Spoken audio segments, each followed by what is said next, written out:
Welcome to Hey Doc with me, Dr. Katie. This is Symptom Checker. In these episodes, we go through symptoms associated with different diseases so that you know what to look out for if you or your loved ones may be diagnosed with one of these. Like all of our other episodes, I hope that this is also helpful. But before we go on, I'd like to ask you to please kindly smash the like button and do remember to subscribe.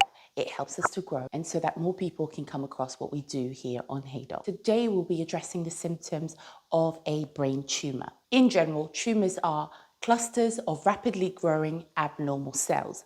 These can happen anywhere in the body, but today we'll be looking at these happening in the brain. These tumors can be non-cancerous, otherwise known as benign. So that means that you have this cluster or mass of abnormal cell located in one side of the brain, but either does not grow or does so very slowly and it does not spread. That is a benign tumor. Or these tumors can be cancerous, otherwise known as malignant. So these tumors are found in one side of the brain, but they can spread to affect other sides of the brain or even spread to other areas of the body. These tumors can originate within the brain itself or can be from the spread of cancer from other areas of the body. The exact underlying cause of brain tumors that originate within the brain itself, whether they are malignant or benign, is not actually known. A wide array of brain tumors exist. Each are characterized by varying severity of symptoms and different prognosis. In roughly 5% of cases, genetic factors can pose a risk to some individuals. For instance, individuals with inherited conditions such as neurofibromatosis, type 1, Turcot syndrome, and those with tuberous sclerosis are at an increased risk of developing gliomas compared to the general population. In the initial stage, you may experience a constant or an intermittent headache with or without nausea. This happens because of the increased pressure inside the skull that is caused by the space-occupying lesion, which is the tumor. As a result of these increased pressure, actions like coughing, sneezing, or bending down worsen the headache. As a tumor starts to grow, you may start to experience seizures, otherwise known as convulsions.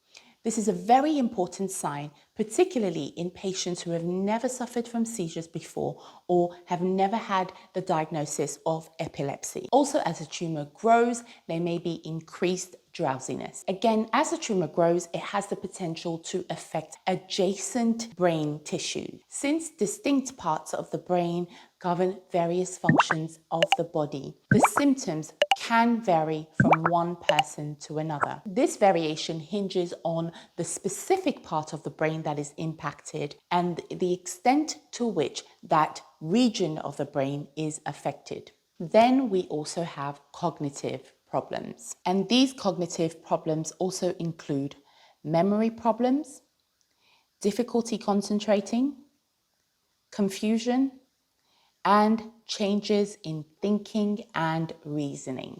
Motor difficulties.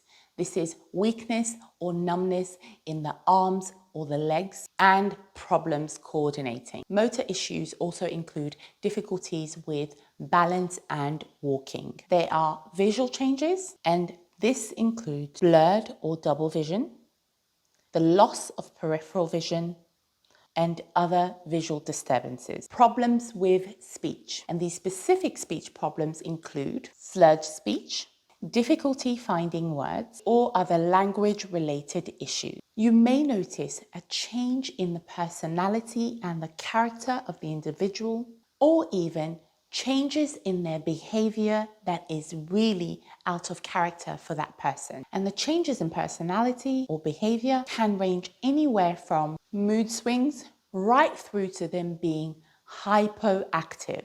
And that means that person is not as active as they used to be. They tend to be slower in carrying out their day-to-day activity, or can be very withdrawn and unusually quiet. Altered sensation, such as tingling, numbness, or the complete loss of sensation in certain parts of the body. And finally, there may be hearing issues, including hearing loss or tinnitus, which is a constant ringing sound that may happen either in one ear or both ears.